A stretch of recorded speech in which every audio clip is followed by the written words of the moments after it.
Destination les îles du Pacifique pour la 4e et dernière émission Livre ensemble de l'année. Comme promis, nous vous ferons voyager à travers des poèmes, des lectures ou encore des danses. Regardez ce qui vous attend. Tita leva les yeux au ciel. Le jeune Maui ne changerait décidément jamais. Il était toujours aussi vaniteux, mais elle devait quand même avouer qu'il était beaucoup moins pénible avec elle depuis son épopée dans la vallée de la Papineau. C'est la tribu qui m'a inspirée, parce qu'on habite près de la mer et près des falaises. C'est la maison aussi qui m'a inspirée, parce qu'on a des bonnets huides qui poussent à côté de la maison. Et aussi les histoires que ma grand-mère me racontait autour du feu dans la case.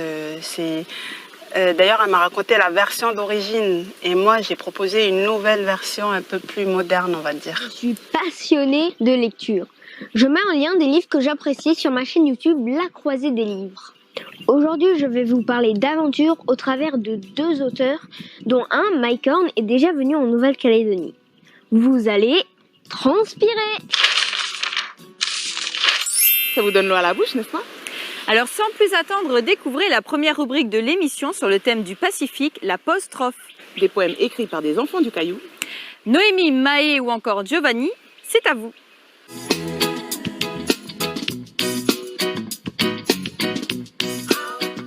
Mon île. Je suis de l'espace. Je vis sur la Terre, dans un petit coin du Pacifique, en Océanie. Sur mon petit caillou, on y trouve des cagous. Ami de la tortue qui nage avec son copain, le dauphin. Mais celui que j'aime le plus, c'est le margouillat qui chante la la la. Voilà pourquoi je l'aime, car il mange les moustiques pour ne pas qu'ils me piquent. Bienvenue sur mon île, bienvenue chez moi, dans mon petit coin de paradis, en Nouvelle-Calédonie. En Océanie, il y a des sourires et des enfants. Des rires rigolos qui s'accrochent au sapin, comme des colliers de fleurs. En Océanie, il y a des parfums et des mamans. Des enfants gentils qui jouent dans les vagues de l'océan. En Océanie, il y a de la musique et des papas. Des enfants heureux qui dansent dans les cases sous les cocotiers. Good shy, go feazila, go tamafu, fupuan, furalan, nyau twin yarut kumal, de faila, pitana, adjila, pitana, adjila.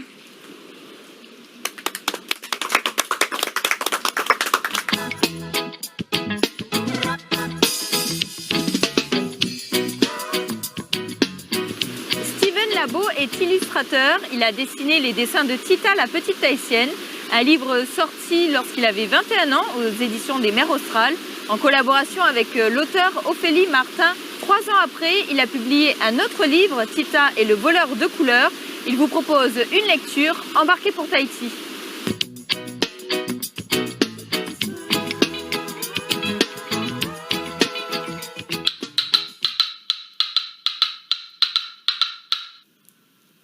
Tita leva les yeux au ciel.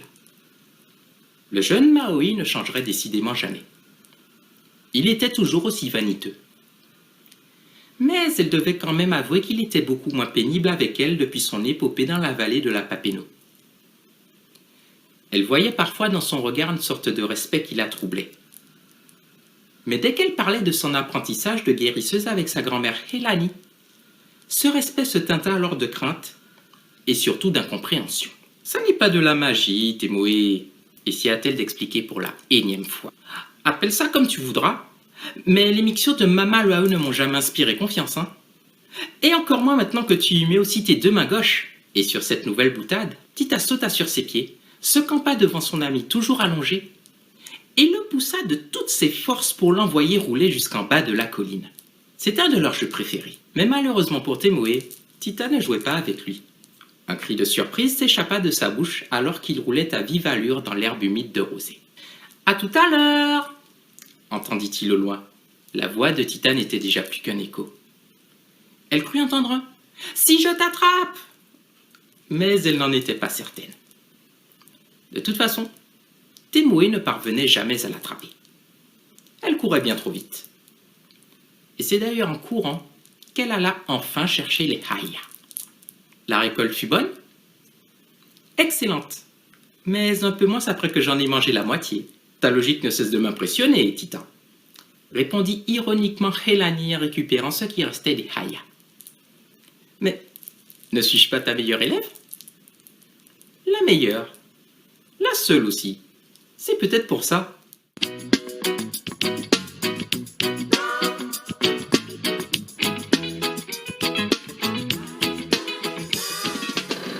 Vivant sur les terres en retrait des falaises, les habitants de Nato tuaient tous ceux qui s'aventuraient chez eux et en particulier les membres de leur tribu rivale.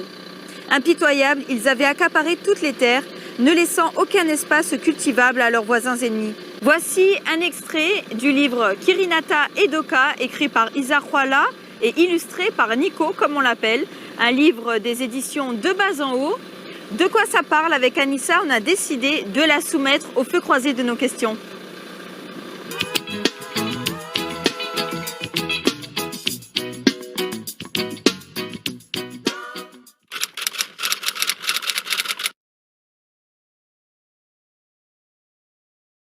Déjà, le prénom de l'héroïne, j'ai voulu mettre le nom de ma tribu, Kirinata, qui se trouve à Lifou. Et Doka, j'ai donné un nom comme ça, je voulais un nom... parce qu'ici, tout le monde se connaît, alors j'ai pas envie de mettre un nom d'un garçon qui existe et tout. Alors j'ai inventé ce nom, Doka.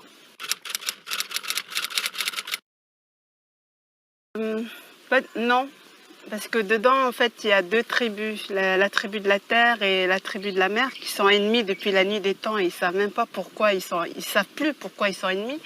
Je me sens mer et terre aussi, donc au final, l'idée c'était que les deux tribus se réconcilient et qu'ils peuvent être les deux. Et pas l'un c'est la terre et l'autre c'est la mer, non, ils peuvent être les deux. C'est vrai que j'adore écrire pour les enfants, pour les ados, pour les jeunes. Les adultes, c'est plus compliqué. Et je suis en train d'écrire un manuscrit pour vraiment adultes. Et c'est plus compliqué, quoi. C'est la tribu qui m'a inspirée, parce qu'on habite près de la mer et près des falaises. C'est la maison aussi qui m'a inspirée, parce qu'on a des bonnets huîtres qui poussent à côté de la maison. Et aussi les histoires que ma grand-mère me racontait autour du feu dans la case. D'ailleurs, elle m'a raconté la version d'origine. Et moi, j'ai proposé une nouvelle version un peu plus moderne, on va dire.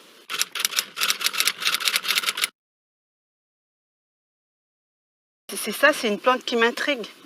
Je n'ai pas d'explication, je n'ai pas cherché au niveau scientifique pourquoi elles sont que la nuit et pas le jour. Donc moi, je me suis dit, bon, comme moi j'aime la littérature, je vais inventer une histoire pour expliquer pourquoi elles parfument uniquement la nuit. Je n'ai pas eu le temps, j'avais ce conte déjà depuis 2011. Et justement, grâce au silo l'an dernier, j'ai vu ce qu'Oriane elle a fait, les éditions De Bas en Haut. Je me suis dit peut-être que ça pourrait l'intéresser, que ça rentrerait dans sa ligne éditoriale, et je lui ai proposé et ça a marché, elle a accepté tout de suite, elle a aimé l'histoire. Je trouve qu'il a quand même réussi à sortir pour ce silo-là, en sachant qu'il y avait le Covid-19 et tout, qu'il y avait plein de paramètres à prendre en compte et surtout qu'il était imprimé en Chine. Donc ça, c'est Oriane qui a pu gérer à temps, et puis avec Nico aussi qui a pu faire rapidement les dessins. Et on s'est vu une fois sur les premiers dessins, et après pendant le confinement on a travaillé plus par visioconférence. Nico, ça s'est vraiment bien passé.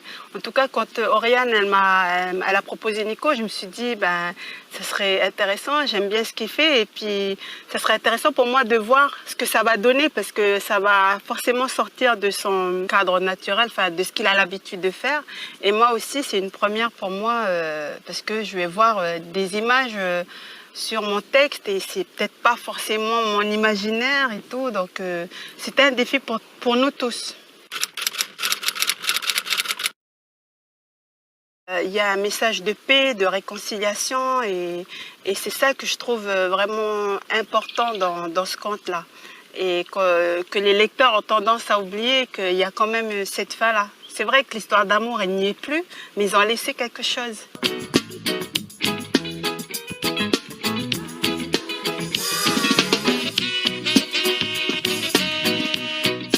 En novembre se tient habituellement le salon Lire en Polynésie à Tahiti. Cette année, c'est la 20e édition, une édition particulière à cause de la Covid-19.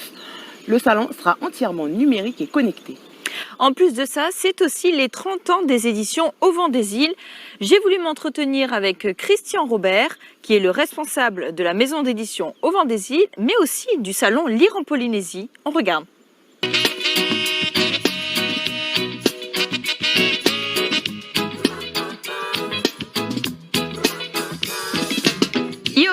Christian, comme on dirait à Tahiti, merci en tout cas de répondre à nos questions pour l'émission Livre Ensemble. Alors, Lire en Polynésie, le salon fête ses 20 ans.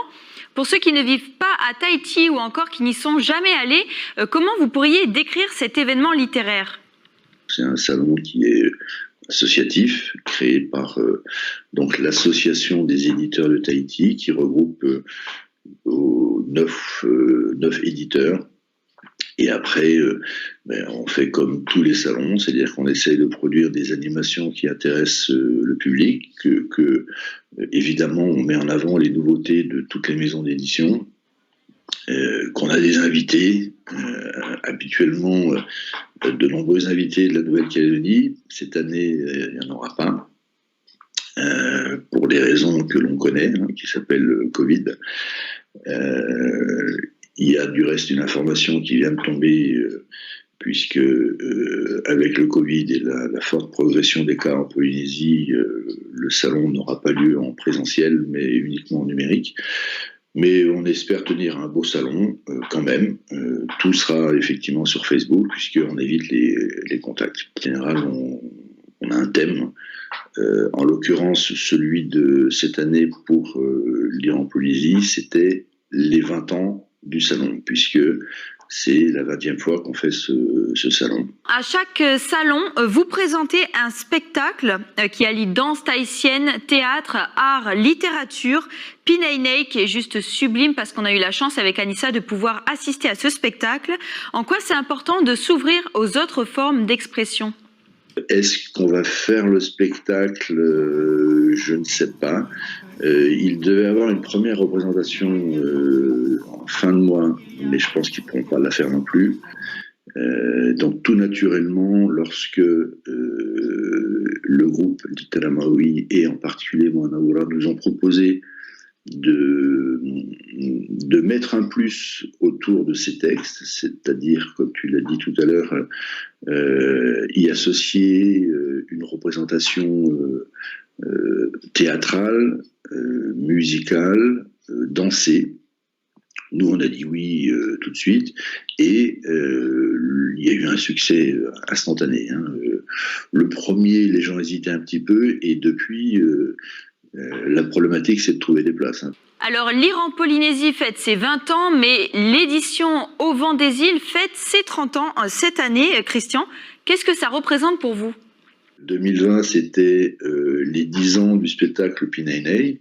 Toi, Océane, tu as assisté à ce spectacle, donc tu sais comment c'est beau.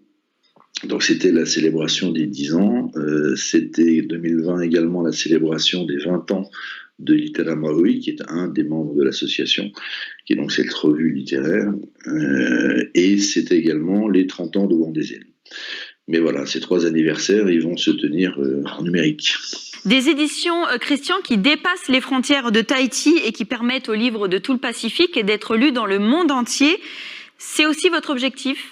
Très vite, derrière, on a commencé un travail de traduction de textes océaniens anglophones avec d'immenses auteurs océaniens. Je pense à Witi Maera, je pense à Patricia Grace, à Albert Wendt, et voilà, quoi. Chemin faisant, on a construit un catalogue qui est aujourd'hui le plus gros catalogue qui existe de littérature océanienne et qui regroupe tous les grands auteurs de cet espace immense qu'est le Pacifique Sud. Christian, est-ce qu'il y a un livre qui vous aura particulièrement marqué durant ces 30 ans? Tous m'ont marqué, évidemment. Si je devais, mais évidemment, ce n'est pas un classement d'ordre de préférence. Mais un livre qui m'a marqué un peu plus que les autres, c'est peut-être Maïba de Russell Souaba, parce que c'est d'abord le premier texte papou jamais publié en langue française, ce qui est quand même pas rien, parce que c'est un imaginaire tellement loin de celui de l'Occident, parce que la Papouasie est un pays, Papouasie-Nouvelle-Guinée, pardon, est un pays tellement singulier. Donc voilà, si un texte m'avait marqué, je pense que je dirais Maïba, mais une fois de plus, c'est pas du tout un ordre de préférence. On a de très beaux textes de la Nouvelle-Calédonie, de Polynésie, de Witi, de Patricia, d'Albert. Et dernière question, Christian, finalement, qu'est-ce que vous lisez en ce moment? Je suis en train de terminer la lecture d'un texte d'une hawaïenne dont j'ai pas de représentant au catalogue pour l'instant, et là on a trouvé un livre qui sont de longues nouvelles que je suis en train de terminer, qui sont formidables, et je suis très content d'ajouter à ce catalogue un texte d'une auteure hawaïenne. Merci en tout cas Christian d'avoir répondu à nos questions. Et puis bon salon quand même si c'est un salon hyper connecté. Voilà, ce sera un salon très connecté. Merci à toi Océane et à vous Calédonien. À bientôt.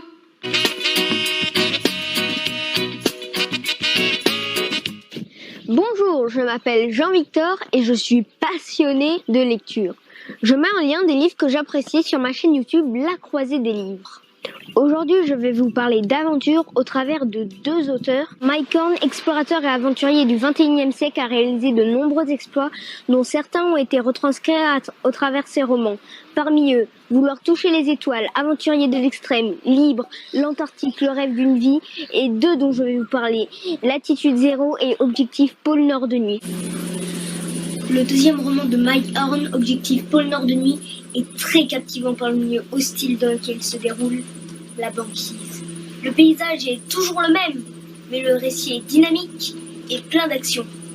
Pas de doute, cet auteur a vraiment su me faire vivre la grande aventure à ses côtés là encore.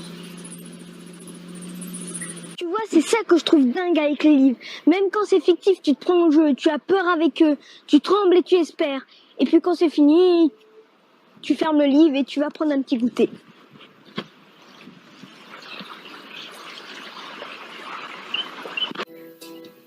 Et vous, qu'est-ce que vous lisez en ce moment? Alors, en ce moment, je lis Percy Jackson. Dans CCI, il y a 7 tomes, dont 4 qui suivent la même histoire et 2 autres qui parlent des dieux grecs et des héros grecs. Et avant, je passais presque tout mon temps sur mes écrans. Maintenant, dès que je vais à l'école, mes amis, ils me demandent pourquoi je joue plus à Fortnite, je pense que vous connaissez. C'est parce que je suis passionné par ça. Alors, si je vous le présente aujourd'hui, c'est parce que je vous invite à le découvrir, parce que ce livre est vraiment génial. En ce moment, je lis un livre qui s'appelle « Île sur un horizon de parole ». C'est un petit cadeau que m'a fait un grand frère qui s'appelle Winiko Iliage. Voilà. Et là, je suis sur le chapitre 2. En ce moment, je lis pas de livres en particulier. Je lis beaucoup des articles sur les réseaux sociaux concernant le référendum ou alors tout ce qui est actualité en Nouvelle-Calédonie, politique, etc. Ça permet de m'inspirer pour mes sketchs. Mais sinon, en termes de livres, moi, je suis plutôt axé sur des essais philosophiques, style Zarathustra de Nietzsche ou des trucs comme Freud, etc. Donc, je lis un livre actuellement d'Idriss Aberkan qui s'appelle « Libérez votre cerveau ». C'est un traité de neurosciences pour changer l'école et la société. Je viens de finir le livre d'Isa Juana, Kirinata et Doka. J'ai aussi lu une fable, Les guerriers du Pacifique. Je suis en train de lire Lévi-Strauss, mais bon, ça fait un bail que je traîne là-dessus, parce que moi, c'est pour mieux comprendre les grands sujets mondiaux à travers le monde, notamment sur le racisme et autres. Mais moi, ce qui m'importe le plus à travers Lévi-Strauss, c'est cette part. Je suis toujours à la quête de cette part d'universel qu'ont les peuples premiers dans toute leur civilisation, qu'on peut partager à l'autre.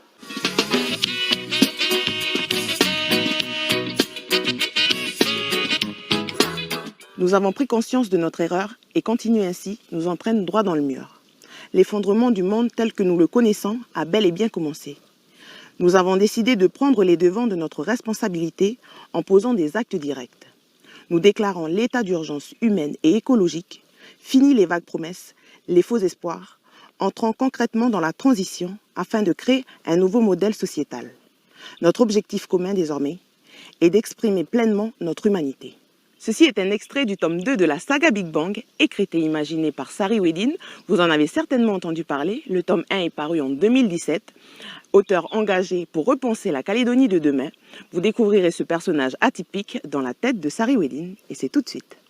Qui suis-je ? Je suis un enfant du pays né à Nouméa en 1977. L'école a été pour moi une véritable épreuve, car j'étais introverti, trop rêveur, pas assez pragmatique. La vie m'a ensuite amené à faire des sports de combat en compétition à haut niveau, ce qui a développé ma détermination. Avec le temps, ma timidité s'est envolée et je continue de rêver en grand. Audacieux, j'adore tester de nouveaux concepts et de nouvelles voies, tout en cherchant à faire différemment des autres. Rieur et assez empathique, j'évite d'être catégorique dans mes propos, ce qui n'est pas toujours évident. Je fais de mon mieux pour accueillir les opinions, les expériences telles qu'elles sont. Par exemple, quand je suis face à un refus ou à un oubli de remerciement, je me dis que c'est la vie qui en a décidé ainsi et que cela a un sens. Cela m'aide à mieux gérer mes émotions et m'épargne des stress inutiles. Libre penseur, j'aime dire que les croyances philosophiques, scientifiques ou religieuses d'hier étaient tout autres que celles d'aujourd'hui. Et demain, il est probable qu'elles soient bien différentes. J'ai confiance en la vie qui guide mes actions. J'ai aussi la conviction profonde que l'être humain fait partie d'un processus d'évolution de la conscience. Je reste persuadé qu'un jour, nous finirons par devenir des êtres très éveillés en possession de notre plein pouvoir créateur. Pour moi, la nature est puissante et cherche à inculquer des concepts aux enfants que nous sommes. Enfants qui font des bêtises avant de devenir des adultes. Apprenti écrivain et visionnaire, j'expérimente avec plus de 40 partenaires la co-création littéraire. Ensemble, nous émettons des hypothèses en imaginant les futurs possibles de la Nouvelle-Calédonie dans la transition écologique et humaine. C'est suite à la réalisation du tome 1 d'une saga philosophique appelée Big Bang que j'ai imaginé le concept 3 générations santé NC. Un concept qui invite la population du pays à penser la Nouvelle-Calédonie sur 75 ans. Utopique à ses débuts, ce projet commence à intéresser de plus en plus d'acteurs de la société civile, tout comme les institutions du pays. Si nous voulons changer notre monde dans la bienveillance des uns et des autres, soyons nous-mêmes le changement. Ne ratez pas la sortie prochaine du tome 2 de la saga Big Bang, je compte sur vous.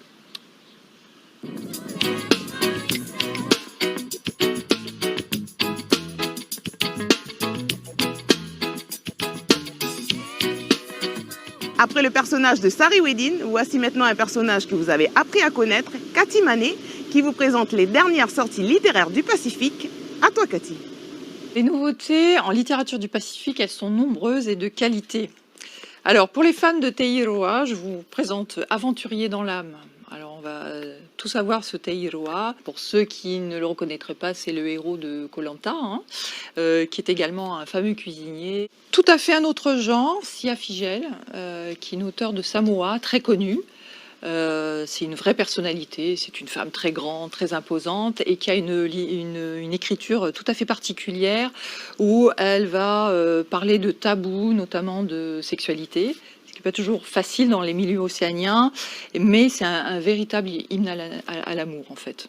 Alors, mon auteur fétiche, pour ceux qui ne l'auraient pas compris, Witi Imaira, un auteur maori, qui avait fait sortir déjà ça en début d'année, Faux Semblant. C'est l'histoire d'une femme maori qui est guérisseuse, Donc on va suivre son périple depuis toute petite où elle prend son enseignement auprès de son papa. Elle doit soigner une femme pour quelque chose d'un peu particulier, délicat. Et c'est vraiment, ça se lit très bien, on est pris du début à la fin, enfin vraiment je recommande. Et donc le Patriarche, c'est la réédition du Boulibacha, le roi des Gitans, qui était paru initialement en 1994 et qui a fait l'objet d'un film, Mahana, que peut-être certains ont vu. On reconnaît ici le visage du Patriarche. Alors c'est une saga familiale maori dans les années 50, dans un milieu rural. Et c'est dans le clan Mahana, il y a 3 générations qui s'affrontent. C'est un roman maori, mais universel aussi, puisque ça va parler à de nombreuses personnes qui sont confrontées à ce conflit de génération. Je voulais faire un petit clin d'œil à Patrice Guérao. Alors ce roman ne prend pas place en Océanie ni dans le Pacifique, mais c'est un auteur de polar qui monte. Il s'est fait connaître par cette série de polars pacifiques dont le héros est Al Dorsey, un détective qui exerce à Tahiti, à qui il arrive plein d'aventures. Donc gros succès. Ça a été repris en livre de poche, donc voilà, c'est pas rien quand même. Et donc il a sorti ce roman-là, Main de glace, qui est un thriller vraiment haletant. Encore une fois, ça se passe pas en Océanie, mais pour les amateurs de thriller, je recommande. Mon coup de cœur actuel, c'est Blackbird de Jacques-Olivier Trompa. Alors on a connu Jacques-Olivier Trompa à travers son premier roman, Au pays des bornes, qu'on avait d'ailleurs présenté ensemble, et qui était une vraie plongée dans l'âme calédonienne. Cette fois-ci, l'auteur nous transporte aux Nouvelles Hébrides, au temps du blackbirding. Le blackbirding, c'était... alors il y avait des aventuriers qui sillonnaient le Pacifique au 19e siècle pour recruter de force et séquestrer des indigènes. Alors ces personnages vont s'entrecroiser, on fait un voyage dans le temps, dans le Pacifique, à cette époque un peu noire du blackbirding. Ce n'est pas un roman historique, c'est vraiment de la fiction, mais qui se passe pendant cet épisode-là. On apprend plein de choses sur le Vanuatu, sur cette époque, et c'est très très bien écrit encore une fois.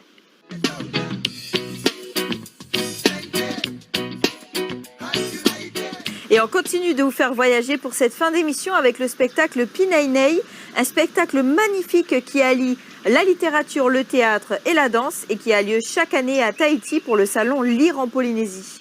Merci de votre fidélité et à l'année prochaine pour de nouvelles aventures. Enfants et adultes, possiblement contaminés lors des essais atmosphériques de 1966 à 1974. Non, rien de tout ça. Le bidouillage nucléaire français est une plaie béante et purulente qui infecte notre société et notre pays. Les mensonges et le mépris que l'État français nous inflige depuis 53 ans renforcent cette purulence qui mange notre vie dans son ensemble. Nous voici aujourd'hui englués dans des colères, des rancœurs, des haines que nous retournons contre nous-mêmes, piégés par les manipulations de l'État français qui a réussi à faire de nous les complices de ses exactions. Le temps passe, enterrant patiemment les vétérans de Mururoa. Il y a les maladies qui touchent la troisième génération. Une enquête doit être faite pour que l'on sache exactement qu'est-ce qu'il y en est. Parce que les retombées des essais atmosphériques, ça n'a pas seulement touché que les travailleurs de Mururoa. Il y a eu des retombées sur toutes les îles de la Polynésie.